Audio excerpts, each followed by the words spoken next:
दुखियारी बूढ़ी माँ अपनी बहू को साथ ले राजा विक्रमादित्य के महल की तरफ चल पड़ती है। जब वे दोनों राजमहल के द्वार पर पहुंचे तो पहरेदार उन्हें रोक लेते हैं। तब बुढ़िया माई बोली, बेटा हम बहुत दुखियारे हैं और बड़ी आस लगाकर महाराज के पास आए हैं। हमारा उनसे मिलना बहुत जरूरी है। उन्हें कुछ देर वहां रुकने के लिए कहकर उनमें से एक सिपाही राजमहल के अंदर महाराज विक्रमादित्य के पास जाता है और उन्हें बताता है। राजा विक्रमादित्य बोले, उन्हें तुरंत सम्मान सहित यहाँ ले आओ। जब बुढ़िया और उसकी बहू दरबार में आए तो राजा विक्रमादित्य ने पूछा, कहो माई क्या तकलीफ है तुम्हें? तब बुढ़िया आंखों में अश्रु लिए अपने साथ बीती सारी घटना महाराज विक्रमादित्य को कह सुनाती है और कहती है, महाराज अब आप ही हमारी आखिरी उम्मीद हो, हमारी मदद कीजिए राजन। राजा विक्रमादित्य अपने राज्य में घटी इस दुखद घटना से बिल्कुल अनजान थे। बुढ़िया माँ के द्वारा जब उन्हें पता लगता है तो वो थोड़े चिंतित हो जाते हैं और कहते हैं, आप बिल्कुल भी चिंता मत कीजिए माई, आपके बेटे जहाँ कहीं भी होंगे मैं उन्हें खोजकर आप तक सही सलामत लाने की पूरी कोशिश करूंगा।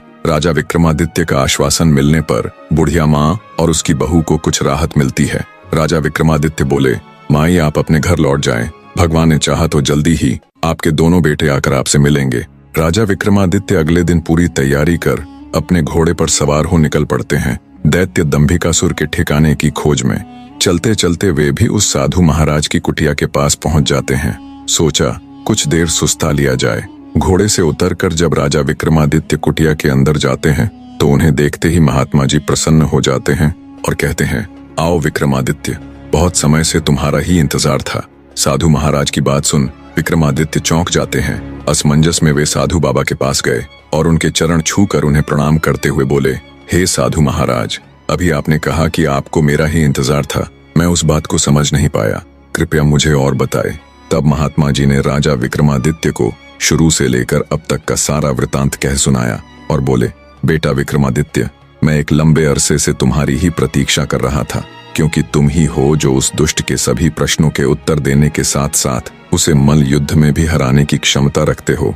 बेटा उस दुष्ट दानव के कारण पता नहीं कितने ही घरों को ताला लग गया। हे वीर श्रेष्ठ, तुम्हारी बुद्धि उसके कपटी प्रश्नों का उत्तर देगी और तुम्हारी वीरता उसके अहंकार को चूर चूर करेगी। तुम्हारे ही हाथों से उसका अंत लिखा है। हे वीर सम्राट, अब तुम बिना देरी किए उस दुष्ट के पास जाओ और अंत कर दो उस नीच दानव का। महात्मा जी के वचन सुनकर राजा विक्रमादित्य के नेत्रों में क्रोधाग्नि प्रज्वलित हो उठी। महात्मा जी से आशीर्वाद ले उनके बताए मार्ग से वे उस धूर्त दानव की गुफा की ओर तेजी से चल दिए। हवा से बातें करते हुए अपने घोड़े की बदौलत राजा विक्रमादित्य कुछ ही देर में दैत्य दंभिकासुर की गुफा के सामने जा पहुंचे। एक बुढ़िया माँ की आस, एक सिद्ध महात्मा का दिव्य आशीष और अनगिनत लोगों की दुआएं ले राजा विक्रमादित्य दैत्य दंभिकासुर की गुफा के बाहर पहुंच जाते हैं। अपने घोड़े से उतरकर जब राजा विक्रमादित्य दानव की गुफा के द्वार के पास गया तो वहां उसने लखन और महेंद्र की पत्थर की प्रतिमा देखी। गुफा के प्रवेश द्वार पर खड़ी उन दो पत्थर की मूर्तियों को देखकर राजा का हृदय विषाद से नहीं बल्कि प्रतिशोध की ज्वाला से धधक उठा। राजा विक्रमादित्य ने गुफा के मुख पर खड़े होकर ऐसी भीषण गर्जना की कि पहाड़ की चट्टानें तक कांप उठी। उठ कपटी राक्षस, तेरे अत्याचारों का हिसाब चुकता करने विक्रमादित्य आया है। जब राजा विक्रमादित्य की गर्जना भरी ललकार दैत्य दंभिकासुर के कानों में पड़ी तो वो सक पकाकर आंखों में क्रोधाग्नि लिए दहाड़ता हुआ गुफा से बाहर आता है और कहता है, आज कौन मूर्ख मेरे हाथों से मरने आया है? आज कौन सा कीड़ा, कौन धरती का बोझ है जो दंभिकासुर को ललकार रहा है? दैत्य दंभिकासुर को देख क्रोधित राजा विक्रमादित्य बोला, ओह तो तू है वो मक्कारी दानव जो देवताओं के वरदान की आड़ में छिपकर लोगों को पत्थर का बनाने के लिए छल कपट से अपने ऊपर आक्रमण करने के लिए उन्हें उकसाता है। दुष्ट राक्षस, क्या मिला तुझे ऐसा करके? पर अब और नहीं, तेरे पाप का घड़ा भर चुका है, तेरा अंत अब ज्यादा दूर नहीं। राजा विक्रमादित्य की आत्मविश्वास भरी बातें सुन दंभिकासुर थोड़ा सक पकाया। राजा विक्रमादित्य बोले, पूछ पापी राक्षस, कौन से हैं तेरे वो 7 सवाल? मैं जवाब देने के लिए तैयार हूँ। राजा विक्रमादित्य की बात सुन दैत्य दंभिकासुर बोला, ओ तो अब तू मेरे सवालों का जवाब देगा कीड़े। अगर तुझ में हिम्मत है तो मुझसे मुकाबला कर। तेरे जैसे कीड़े को तो मैं चुटकियों में मसल कर रख दूंगा। बड़ा आया मेरे सवालों का जवाब देने। दैत्य दंभिकासुर ऐसी ऐसी बातें करके राजा विक्रमादित्य को भी उकसाना चाहता था ताकि वे भी अपना आपा खोकर उस पर हमला करे और पत्थर के बन जाए। पर राजा विक्रमादित्य तो राजा विक्रमादित्य थे। दैत्य की बात सुन राजा विक्रमादित्य बोले, सुन अहंकारी राक्षस, मैं तेरे उकसावे में आकर तुझ पर आक्रमण करने वालों में से नहीं हूँ। मेरा वक्त जाया मत कर और जल्दी से अपने वो सवाल पूछना शुरू कर। ये माया मुझे भी बहुत आती है। इतना कह राजा विक्रमादित्य अपने 4 वीरों को बुलाकर उन्हें बड़े आकार में आने के लिए कहते हैं। विक्रमादित्य के आदेश देते ही पलक झपकते ही उनके 4 वीर प्रकट हो गए और देखते ही देखते अपने विशाल आकार में आ गए। ये देख दैत्य दंभिकासुर ठिठक जाता है। जिंदगी में पहली बार उसे डर का एहसास हुआ। अगले ही पल राजा विक्रमादित्य चुटकी बजा अपने 4 वीरों को गायब कर देते हैं और दैत्य से कहते हैं, अगर मेरी ताकत और माया का छोटा सा नमूना देख लिया हो तो अब बिना वक्त बर्बाद किए अपने सवाल पूछने शुरू कर कपटी दानव। सब देख और सुन दानव विचार करता है कि अब तो कोई चारा नहीं, ये मेरे बहकावे में आने वाला नहीं है। वो अपनी गुत्थी सुनाना शुरू करता है। तो सुनो राजा, मदन और रतन 2 जिगरी दोस्त थे। एक बार व्यापार के सिलसिले में दोनों प्रदेश गए हुए थे। अच्छा खासा लाभ लेकर जब दोनों मित्र वापस घर लौट रहे थे तो रास्ते में उन्हें एक अति सुंदर स्त्री दिखाई दी, जिसको देखते ही दोनों उस पर मुग्ध हो गए। उससे पूछा, तुम कौन हो सुंदरी, और यहाँ जंगल ब्याबान में अकेली क्या कर रही हो? तब उस स्त्री ने बताया कि वह अपने घर से अपने पति के साथ अपनी ससुराल लौट रही थी। तब रास्ते में कुछ डाकुओं ने उन्हें लूटकर उसके पति की हत्या कर दी और सारा धन लेकर फरार हो गए। बस तभी से वो इस जंगल में भटक रही है। तब मदन बोला, हे देवी, तुम चिंता मत करो, हम तुम्हें सही सलामत तुम्हारे घर छोड़ देंगे। मदन की बात सुन स्त्री रुदन करती हुई बोली, नहीं, मैं अब ना तो अपने घर जाऊंगी और ना ही अपनी ससुराल, क्योंकि सब मुझे ही अभागन और कुल्टा समझेंगे। इससे अच्छा तो मैं यही अपने प्राण त्याग दूंगी। स्त्री की बात सुन मदन और रतन उसे आपसी सहमति से अपने साथ लेकर चल पड़े। रास्ते में उन दोनों ने विचार किया कि अब इस स्त्री का क्या किया जाए। क्या फिर से इसका विवाह कर दे या फिर हम दोनों में से ही कोई एक इसके साथ विवाह कर ले। उन दोनों में से विवाह वाली बात दोनों मित्रों को ठीक लगी। जब उन्होंने उस स्त्री से इस बारे में पूछा तो वो स्त्री बोली, मुझे तो तुम दोनों ही अच्छे लगते हो। ये सुन दोनों मित्र और अधिक उलझन में पड़ गए। अंततः दोनों ने फैसला किया कि पर्ची डाली जाए, जिसका नाम आएगा वो ही इस युवती के साथ विवाह करेगा। पर्ची डाली गई तो सुंदर स्त्री मदन के हिस्से में आई। मदन ने उससे विवाह कर लिया और दोनों अच्छे से अपना जीवन व्यतीत करने लगे। समय का चक्र घूमा और एक संतान होने के बाद मदन किसी दुर्घटना का शिकार हो गया। मदन के मरने के बाद स्त्री रत्न के पास गई और धन व्यापार में अपना हिस्सा मांगने लगी, पर असल में व्यापार और धन में मदन की कोई भागीदारी नहीं थी, तो रतन ने उसे साफ मना कर दिया। राजा विक्रमादित्य पूरे ध्यान से दैत्य दंभिकासुर की ये कहानी सुन रहे थे।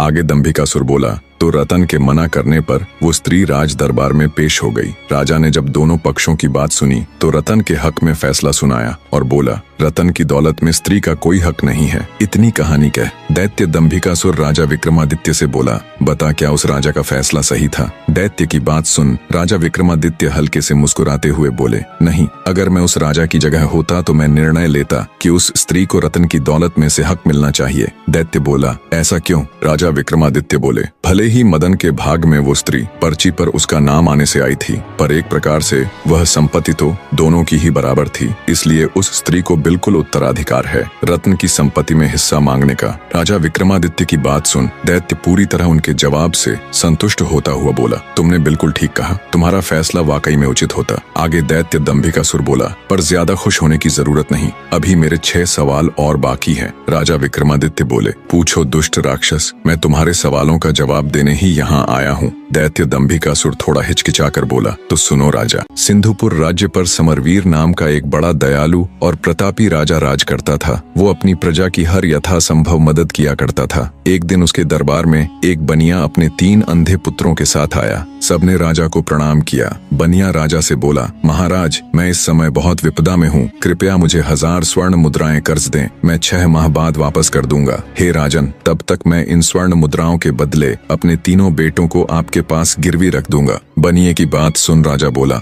आपके 3 पुत्र तो अंधे हैं, भला ये मेरे किस काम के? बनिया बोला, ऐसा न कहें राजन, मेरे 3 बेटे बहुत गुणी हैं। पहला लड़का घोड़ों की पहचान में अद्वितीय है, दूसरा लड़का आभूषणों का अद्भुत पारखी है और तीसरा लड़का शस्त्रों का पारखी है। बनिए की ये बात सुन राजा को बहुत आश्चर्य हुआ। बोला, पर ये कैसे संभव है? बनिया बोला, महाराज, मेरे बेटे स्पर्श और गंध के आधार पर कार्य करते हैं। अगर इनकी एक भी बात गलत निकले तो आप इनकी गर्दनें उड़ा देना और मेरे आने पर मुझे भी दंड देना। बनिए की बात से राजा समरवीर सहमत हो जाता है। उसने बनिए की मांग के अनुसार उसको 1000 स्वर्ण मुद्राएं दे दी। राजा ने उन तीनों लड़कों के खान पान तथा रहने की उचित व्यवस्था कर दी। समय बीतने लगा। एक दिन एक घोड़ों का व्यापारी राजा के पास आया। उसने एक बड़ा सुंदर घोड़ा राजा को दिखाया। घोड़े की सुंदरता और उसकी कद काठी देखकर राजा का मन ललचा गया। वे उसे खरीदने को तैयार हो गए। घोड़े का व्यापारी बोला, महाराज, एकदम काबुली घोड़ा है, बड़ी मेहनत से आपके पास लाया हूँ, इसलिए इसके दाम थोड़े ऊंचे हैं अन्नदाता। घोड़े पर आसक्त राजा ऊंचे दामों पर भी उसे खरीदने के लिए तैयार हो गया। पर फिर अचानक राजा को बनिए के अंधे लड़के का स्मरण आया। बनिया कह रहा था, उसके लड़के को घोड़ों की अद्वितीय पहचान है, क्यों न उसे भी परख लिया जाए। राजा ने तुरंत हुक्म दिया, जाओ बनिए के बड़े पुत्र को बुलाकर लाओ। तुरंत उसको पेश किया गया। राजा बोला, इस घोड़े को देखकर बताओ ये कैसा है। जो आज्ञा महाराज कह। बनिए का पुत्र टटोलकर घोड़े के पास गया और टटोलते हुए घोड़े को परखने लगा। एक अंधे को घोड़ा परखते देखकर सौदागर के साथ साथ वहाँ मौजूद हर कोई मंद मंद मुस्कुरा रहा था। भला अंधा घोड़े की क्या पहचान कर सकता है? लड़का घोड़े को सूंघने लगा तो सौदागर बोला, बस करो भाई, कहीं घोड़ा भी सूंघकर परखा जाता है भला। पर बनिए का लड़का अपने काम में लगा रहा। वो घोड़े पर हाथ फेर फेर कर उसको जगह जगह पर सूंघता रहा। फिर कुछ देर बाद अलग हटकर खड़ा हो गया। तो कैसा है ये घोड़ा? राजा ने जब पूछा तो वो बोला, राजन, यह घोड़ा भूल कर भी न खरीदें। राजा आश्चर्य से बोला, क्यों, क्या खराबी है इसमें? राजा की बात का जवाब देते हुए लड़का बोला, महाराज, हाथ कंगन को आरसी क्या, किसी को भी घोड़े के ऊपर बैठाकर परख लें। राजा ने तुरंत एक सैनिक को आदेश दिया। आदेश पाते ही सैनिक घोड़े पर बैठा और उसे चलाने लगा। कुछ दूर तक तो घोड़ा ठीक से चला, फिर घोड़े ने सैनिक को बुरी तरह पटक दिया और हिनहिनाने लगा। ये देख सौदागर आश्चर्यचकित रह गया और बोला, राजन, ये घोड़ा मेरे साथ ऐसा तो कभी नहीं करता। राजा कुछ कहता उससे पहले ही अंधा बोल उठा, तुम्हारे साथ क्या? हर ग्वाले के साथ ये ऐसा नहीं करेगा। तुम ग्वाले हो, गाय भैंस का रोजगार छोड़कर घोड़ों का व्यापार कर रहे हो। हैरान होता हुआ व्यापारी बोला, मैं ग्वाला हूँ, ये बात तुमको कैसे पता चली? अंधा बोला, यह घोड़ा तुम्हारे ही घर जन्मा है, इसके माँ बाप भी तुम्हारे पास ही थे। तुमने इस घोड़े को भैंस का दूध पिलाया है। इसकी महक लेते ही मैं समझ गया था, इसलिए मैंने महाराज को ये घोड़ा खरीदने से मना किया। सौदागर चकित रह गया। बनिए का अंधा लड़का एकदम सच कह रहा था। सौदागर ने हाथ जोड़कर राजा से क्षमा मांगी और चुपचाप अपने घोड़े को ले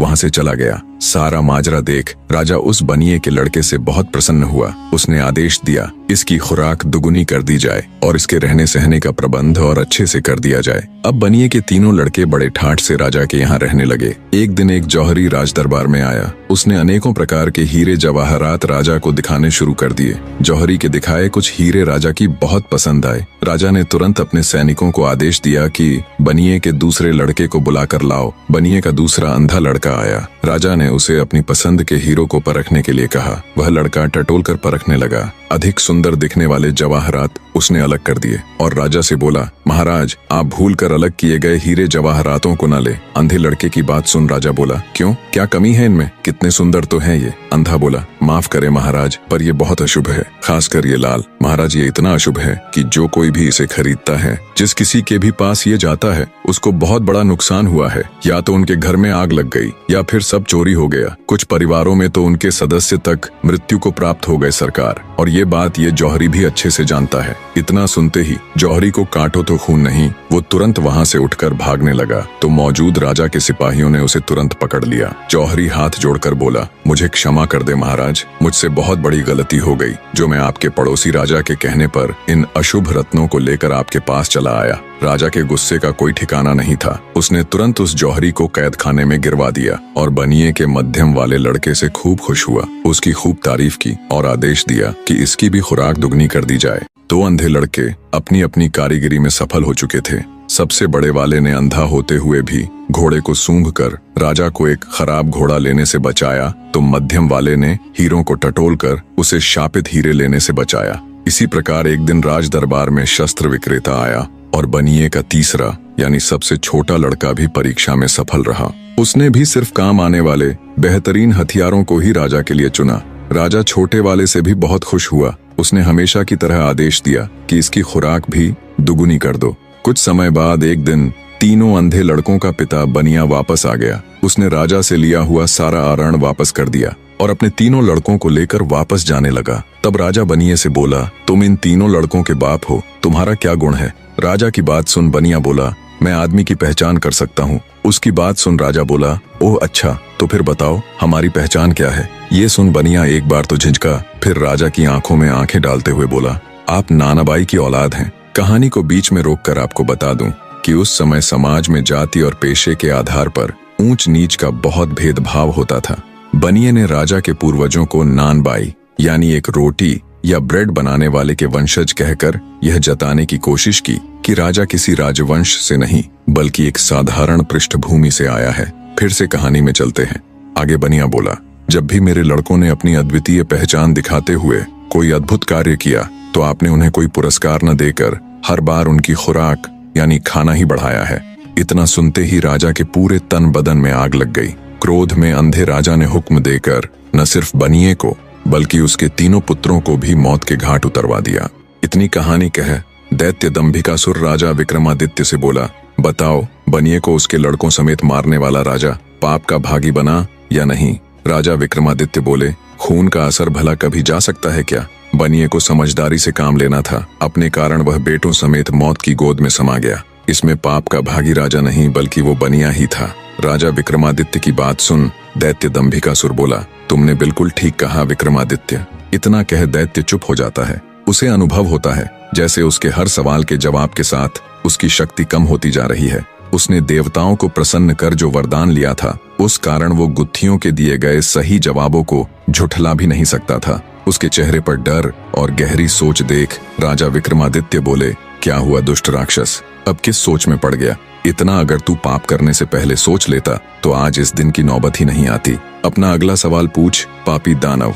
राजा विक्रमादित्य की बात सुन दैत्य दंभिकासुर बोला, भूलो मत विक्रमादित्य, अभी मेरे 5 सवाल और बाकी है। तुमने अगर एक भी सवाल का सही जवाब नहीं दिया तो तुम तुरंत पत्थर के बन जाओगे। इतना कह दैत्य अपनी अगली गुत्थी कहना आरंभ करता है। तो सुनो राजा। एक इच्छाधारी नाग नागिन जंगल में मनुष्य रूप में प्रेम लाभ कर रहे थे। दोनों अपनी काम क्रीड़ा में मशगूल थे। तभी एक मृग का पीछा करते हुए एक राजा उधर आ निकला। जैसे ही उसने शिकार करने के लिए मृग का निशाना साध उस पर तीर छोड़ा तो मृग भाग निकला और राजा के द्वारा छोड़ा हुआ वो तीर सीधा मनुष्य रूपी उस नाग की छाती में जा लगा। जैसे ही वो तीर नाग को लगा, सहम कर नाग नागिन ने तीर की दिशा में देखा तो घोड़े पर बैठा हुआ राजा उन्हें दिखाई दिया जिसके हाथ में तीर कमान था। सारा माजरा समझते उन्हें देर न लगी। उधर राजा भी अपने घोड़े पर बैठा ये सब देख रहा था कि उसका तीर मृग को न लगकर एक मनुष्य के सीने में जा लगा। राजा एकदम सन्न सा बैठा रह गया। सोचा, इस घनघोर जंगल में ये आदमी और औरत कहाँ से आ गए? तीर लगने के कुछ देर बाद ही वो इच्छाधारी नाग अपनी नागिन की गोद में दम तोड़ देता है। ये देखते ही नाग के वियोग में नागिन के मुख से दर्द भरी जोरदार चीख निकली। पूरा जंगल उसकी चीख से थर्रा उठा। रोती बिलखती नारी को देख असमंजस और अपराध बोध से घिरा राजा जब अपने घोड़े से उतर उनकी तरफ चलता है तभी उसने देखा मृत्युप्रांत मनुष्य रूपी इच्छाधारी नाग अपने असली रूप में आ जाता है। ये देख राजा के पैरों नीचे से जमीन खिसक जाती है। उसे समझते देर न लगी कि ये तो इच्छाधारी नाग नागिन का जोड़ा था। अपने मरे हुए नागपति को अपने गले में टांगे नागिन जोर जोर से रुदन करती हुई भयंकर गर्जना के साथ बोली, हे पापी मनुष्य, आज जिस प्रकार मैं अपने पति के वियोग में तड़प रही हूँ, एक दिन तेरी पत्नी भी तेरे वियोग में ऐसे ही तड़पेगी। ये सुनते ही राजा का चेहरा एकदम फीका पड़ गया। वो नागिन से बोला, हे नागिन, मुझे क्षमा करे, मैंने तुम्हें नहीं देखा, मुझसे बहुत बड़ी भूल हो गई। राजा की बात सुन दहकते अंगारों सी आंखें लिए मनुष्य रूपी इच्छाधारी नागिन बोली, पापी मनुष्य, भूल नहीं, अपराध किया है तूने। हत्यारा है तू मेरे पति का, जिसके लिए मैं तुझे क्षमा नहीं बल्कि मृत्यु दंड दूंगी। मैं अपने मरे हुए पति की कसम खाकर ये प्रण करती हूँ कि आज से ठीक 9 दिन बाद नागपंचमी के दिन मैं तुम्हें दस कर अपने पति का बदला पूरा करूंगी। नागिन की बात सुनकर तो जैसे राजा का हृदय फट गया। बेचारा बेबस राजा अत्यंत भरे हृदय से राजमहल की तरफ चल पड़ता है। जब राजा राजमहल गया और रानी ने उसका उतरा हुआ चेहरा देखा तो वो भी उसे देख चिंतित हो उठी। रानी बोली, क्या हुआ महाराज? आप जब से शिकार से वापस आए हैं तब से आपका चेहरा बिल्कुल उतरा हुआ है। ऐसा क्या हुआ महाराज, मुझे बताए। तब राजा रानी के सामने जंगल में हुई पूरी घटना कह सुनाता है। सारी बात सुन रानी भी सन्न रह गई। रानी एक पतिव्रता स्त्री थी। वो बोली, महाराज आप चिंता मत कीजिए, आपको डसने से पहले उस नागिन को मुझे मारना होगा। मेरे रहते मैं आपके ऊपर कोई भी आंच नहीं आने दूंगी। अगले दिन राजा और रानी ने बहुत साधु महात्माओं और विद्वानों से अपनी इस समस्या को साझा किया, पर कहीं से भी उन्हें संतोषजनक हल नहीं मिला। किसी ने कुछ उत्तर दिया तो किसी ने कुछ करने को कहा। इन्हीं सब में 8 दिन गुजर जाते हैं। आज वो 9वां यानी नाग पंचमी का दिन था, जिस दिन वो नागिन राजा को डसने के लिए आने वाली थी। आज इच्छाधारी नागिन के बदले का दिन था। आज वो नागिन राजा को डसकर अपने पति की हत्या का बदला लेने वाली थी। राजमहल में तो जैसे मातम सा पसरा हुआ था। मारे भय के राजा महल के कमरे में दुबका हुआ था। उसने अपने कक्ष से लेकर महल के मुख्य द्वार तक सिपाहियों को तैनात कर दिया। महल के चारों तरफ सिपाहियों का कड़ा पहरा था। तभी भिक्षा के लिए एक सिद्ध महात्मा जी राजमहल पधारे। महल में पसरा हुआ मातम देख जब महात्मा जी ने द्वारपालों से कारण पूछा तो द्वारपाल ने सारा किस्सा महात्मा जी को कह सुनाया। द्वारपाल की बात सुन महात्मा जी बोले, तुम मुझे फौरन अपनी रानी के पास ले चलो। तब एक द्वारपाल अंदर गया और उसने महारानी को बाहर उस महात्मा के आने का किस्सा बताया। द्वारपाल की बात सुन महारानी खुद ही राजमहल के द्वार पर गई और सम्मान पूर्वक महात्मा जी को राजमहल के अंदर ले आई। उन्हें अच्छे से जलपान कराया और हाथ जोड़कर बोली, हे साधु बाबा, आप हमारी विपत्ति से भली भांति परिचित हो चुके हैं, अब आप ही कोई युक्ति बताएं महाराज। महारानी की बात सुन साधु जी बोले, सुनो बेटी, इसका एक उपाय तो है पर पक्का नहीं है कि वो इच्छाधारी नागिन तुम्हारे पति को छोड़ ही देगी। साधु की बात सुन महारानी बोली, कृपया हमें बताए साधु महाराज, वो क्या उपाय है। तब साधु बाबा ने बताना आरंभ किया, सुनो बेटी, सबसे पहले तो ये महल के चारों ओर जो इतना सख्त पहरा है इसे हटवा दो। जितने भी सिपाही राजा की सुरक्षा में तैनात है उन्हें भी वहां से हटा दो। साधु जी की ये बात सुन महारानी के मन में सवाल तो पैदा हुआ,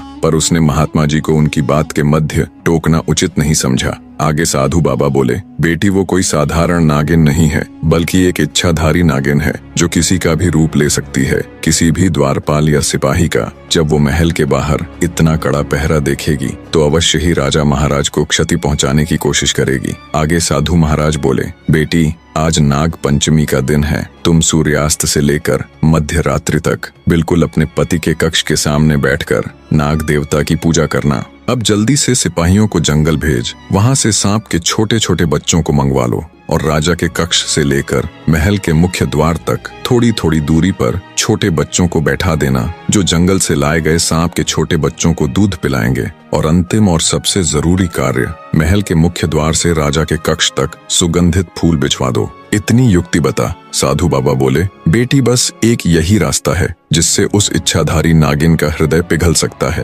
कहते हैं बैरी यानी शत्रु का आदर करना चाहिए। इतनी बात बता। साधु महाराज महल से चले जाते हैं। रानी ने साधु के बताए अनुसार ही सारी व्यवस्था कर दी। राजा की सुरक्षा में तैनात सभी सैनिकों को हटा दिया। महल के चारों ओर से भी सिपाहियों का पहरा हटवा दिया। राजा कक्ष से लेकर महल के मुख्य द्वार तक ताजे सुगंधित फूल बिछवा दिए और खुद राजा के कक्ष के द्वार पर बैठकर नाग देवता की पूजा करने लगी। जब रात्रि का पहला पहर शुरू हुआ तो वो इच्छाधारी नागिन राजा से अपने पति की हत्या का बदला लेने के लिए आई। नागिन राजा को डसकर उसे मारने के लिए जब राजमहल के मुख्य द्वार से अंदर जाती है तो वो दंग रह जाती है। उसने देखा महल के मुख्य द्वार से महल के अंदर तक अत्यंत खूबसूरत और नाना प्रकार के सुगंधित फूल रास्ते में बिछाए गए हैं। फूलों के स्पर्श और उनकी महक से नागिन मंत्रमुग्ध होती हुई आगे बढ़ती है और सोचती है, मैं तो ये सोच कर आई थी कि राजा को पहले ही उसे मारने का तय दिन बताने के कारण बहुत सख्त पहरा होगा। चप्पे चप्पे पर राजा के सैनिक शस्त्रों सहित खड़े होंगे, पर उसे तो कहीं एक भी सिपाही नजर नहीं आया। हैरानी के साथ इसी उधेड़बुन में नागिन जब थोड़ी आगे बढ़ी तो उसने देखा छोटे छोटे मासूम बच्चे अंदर जाने वाले रास्ते के दोनों तरफ बैठे हुए सांप के बच्चों को दूध पिला रहे हैं और उनके साथ खेल रहे हैं। इतना सब देख नागिन का हृदय द्रवित होने लगा। उसकी क्रूरता क्षण भर के लिए ममता में बदल गई, पर तभी उसे अपनी प्रतिज्ञा याद आती है। अपने पति की मृत्यु का दृश्य याद कर नागिन गुस्से में फुफकारती हुई आगे बढ़ी। जब वो महल के बिल्कुल अंदर राजा के कक्ष के सामने पहुंची तो देखा महारानी हाथ जोड़कर नाग देवता की पूजा में तल्लीन है। महारानी को जब नागिन के आने का एहसास हुआ तो वो हाथ जोड़कर नागिन के सामने खड़ी हो जाती है और आंखों में अश्रु लिए नागिन से कहती है, आओ नागिन देवी, आपका स्वागत है। उम्मीद है आपको यहाँ तक आने में किसी प्रकार की तकलीफ नहीं हुई होगी। हे नागिन देवी, मैं भली भांति परिचित हूँ कि आप यहाँ किस उद्देश्य से आई हैं। मेरे पति से अनजाने में ही सही, पर हुआ तो बहुत बड़ा अपराध है, इसलिए मैं आपको उन्हें डसने से बिल्कुल भी नहीं रोकूंगी। पर मेरी आपसे एक गुजारिश है, आप मेरे पति को डस कर उनके प्राण हरे, उससे पहले आप मुझे भी डस ले। मैं एक पतिव्रता स्त्री हूँ, मैं ये कदापि नहीं देख सकती कि मेरे जीते जी मेरे पति को कुछ भी हो जाए। इतनी कहानी कह दैत्य दंभिकासुर राजा विक्रमादित्य से पूछते हैं, बताओ विक्रमादित्य, क्या वो नागिन राजा को डसकर अपने मरे हुए पति की खाई हुई कसम पूरी कर अपनी प्रतिज्ञा निभाएगी या नहीं? दोस्तों, कहानी में आगे बढ़ने से पहले और राजा विक्रमादित्य का जवाब सुनने से पहले ये सवाल आप सबके लिए भी है। दैत्य दंभिकासुर के प्रश्न का जवाब देते हुए राजा विक्रमादित्य बोले, नहीं दुष्ट राक्षस, वो नागिन राजा को नहीं डसेगी, क्योंकि जब उसने महल में प्रवेश करते समय अपना सत्कार देखा और नन्हे बच्चों को छोटे सांपों को दूध पिलाते देखा तो उसका हृदय तो पहले ही पिघल चुका था। बाकी बचा खुचा गुस्सा भी रानी की पतिव्रता देखकर पिघल गया। आखिर थी तो वो भी एक औरत ही। बदले की सीमा से पतिव्रत बहुत आगे निकल गया। और रही बात मरे हुए पति की कसम खाकर बदले की प्रतिज्ञा की, तो नागिन ने पास ही जल रहे पूजा के हवन कुंड में खुद को झोंक कर अपने प्राण त्याग दिए। अब ना वो जिंदा रहेगी और ना उसे अपनी प्रतिज्ञा पूरी करनी पड़ेगी। विक्रमादित्य का जवाब सुन दैत्य दंभिकासुर निराश होते हुए बोला, तुमने ठीक कहा, तुम वाकई में बहुत बुद्धिमान हो राजा विक्रमादित्य, पर अभी भी मेरे 4 सवाल बाकी हैं। कहानी का तीसरा यानी अंतिम अध्याय भी बहुत जल्दी लेकर आएंगे। बने रहे मेरे लाडले दर्शकों।